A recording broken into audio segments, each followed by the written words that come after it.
la cadena de valor en la cultura es el reconocimiento del hecho de que la creación cultural está inmersa en un mercado, en una economía de mercado. Es decir, que esta creación tiene que pasar por una serie de procesos industriales o semi-industriales para llegar al usuario final o al consumidor de cultura.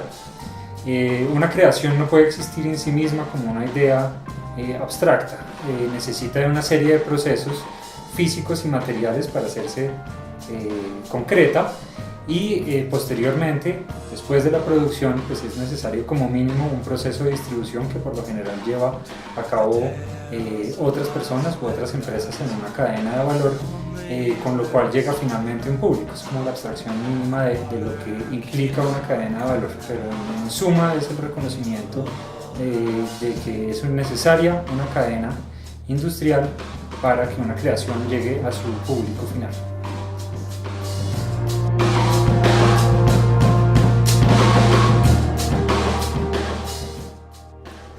El principal beneficio del análisis de cadenas de valor es justamente el análisis que posibilita la sostenibilidad de un empresario o un creador cultural. Es decir, en la medida en que este creador o productor cultural tome en cuenta todos los procesos y eslabones necesarios para llegar a un público de manera efectiva, este creador y este emprendedor cultural va a ser efectivamente sostenible.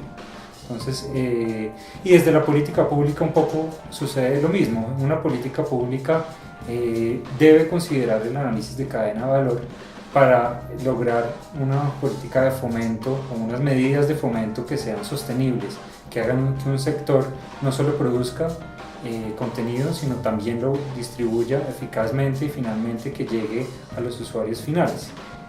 Esos son los beneficios de manera básica. Tales of lost naked eyes can only wear a smile. The water keeps on coming out and people hide.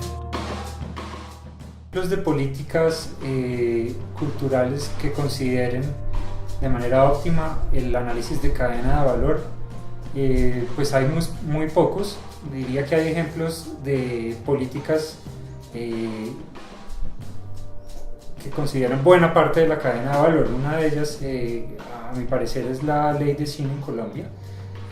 Es una ley que considera el proceso industrial que debe llevar a cabo un guión para convertirse en una película finalmente. Es un proceso que considera o que debe considerar muchos eslabones antes de convertirse en una realidad. Un guión en sí mismo no es una película, debe primero plasmarse en un proceso de producción y rodaje, posteriormente en una etapa de postproducción, desde antes en una etapa de preproducción y finalmente en una etapa de exhibición. Todo eso en sí mismo es una cadena de producción y creo que la ley de cine consideró todas estas etapas a la hora de ser diseñada. La ley de cine otorga beneficios y directos e indirectos a todas las etapas de producción de una película. Entonces, creo que ahí ya hay un análisis de cadena inherente. Es menos efectiva, sin embargo, al pensar al pensar en el consumidor, al pensar en el usuario de ese cine, ¿no? Fue una ley de cine que principalmente, o es una ley de cine que principalmente intenta subsanar el problema de la producción, lo hace exitosamente y hoy en día está en un proceso de transformación y hoy en día se enfrenta como al desafío de cómo hacer que este cine sea apropiado por la población colombiana. No siempre sucede así, de hecho muy pocas de las películas tienen como una afluencia masiva o un público masivo, muchas de ellas no lo tienen, con las consecuencias que hablábamos ahorita pues, sobre la sostenibilidad de esas películas y de esas empresas que las producen. Justamente ahorita hay conversaciones dentro del sector replanteándose el hecho de generar mejores mecanismos de distribución y mejores políticas de fomento al consumo de cine colombiano y a la apropiación y digamos, a la formación de los públicos del cine colombiano. Entonces, como estas, pues uno podría repetir en otros sectores, son